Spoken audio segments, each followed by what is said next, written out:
రోజూ పరగడుపునే ఓం మంత్రాన్ని పఠిస్తే ఏం జరుగుతుందో తెలుసా? హిందువులు చదివే మంత్రాల్లో ఓం అనే మంత్రానికి చాలా ప్రాధాన్యత ఉంటుంది. ఇది ఏకాక్షర మంత్రం. ఓం లేదా ఓం అని పలుకుతాం. ఈ మంత్రం త్రిమూర్తి స్వరూపంగా చెప్పబడుతుంది. ఆ, ఊ, మకార శబ్దాలతో ఓం ఏర్పడుతుంది. ఓంకారం శబ్దాల్లో మొదటిది.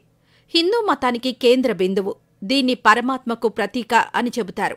అయితే దీన్ని పలకడం వల్ల జననావయవాల నుంచి తల వరకు శక్తి చేకూరుతుంది. ఓం పలికే సందర్భంలో మొదట శక్తి జననావయవాల దగ్గర ఉద్భవిస్తుంది. అది అనంతరం జీర్ణాశయానికి, ఆపై ఛాతీకి, అక్కడ్నుంచి తలకు చేరుతుంది.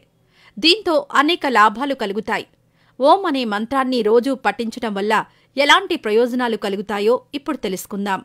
రోజూ ఓం అనే మంత్రాన్ని ధ్యానంలో కొన్నిసార్లు ఉచ్చరించటం వల్ల చాలా శక్తి ఉద్భవిస్తుంది. ఓ దశలో ఆధ్యాత్మిక స్థాయి పెరిగి దైవంతో మన ఆత్మ కనెక్ట్ అవుతుంది. దీంతో ఒంట్లో పాజిటివ్ వైబ్రేషన్స్ వచ్చి అనారోగ్యాలు నయమవుతాయి. ఓం మంత్రాన్ని ఉచ్చరించటం వల్ల ఆక్సిజన్ సరఫరా, రక్త సరఫరా సరిగ్గా జరుగుతాయి. దీంతో మెదడుకు కొత్త శక్తి అందుతుంది. మానసిక ప్రశాంతత లభిస్తుంది. ఒత్తిడి, ఆందోళన దూరమవుతాయి.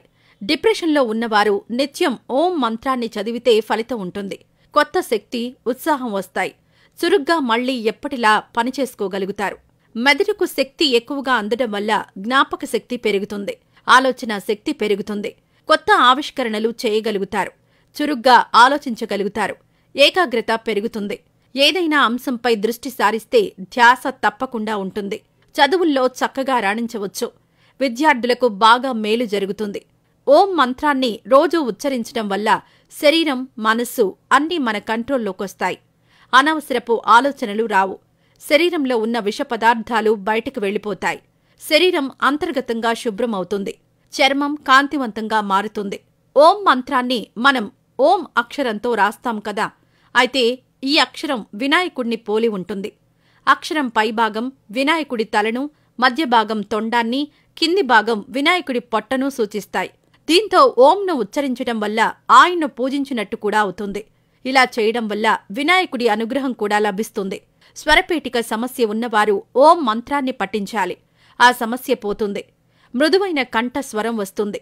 ఇస్లాంలో ఓంను సమా అని పిలుస్తారు. అక్షరం కూడా హిందూ ఓంను పోలి ఉంటుంది. దాంతో కూడా పైన చెప్పిన విధంగా ఫలితాలు కలుగుతాయి. రోజూ ఉదయాన్నే కనీసం 50 సార్లు ఓం మంత్రం పఠిస్తే మంచి ఫలితాలు కలుగుతాయి.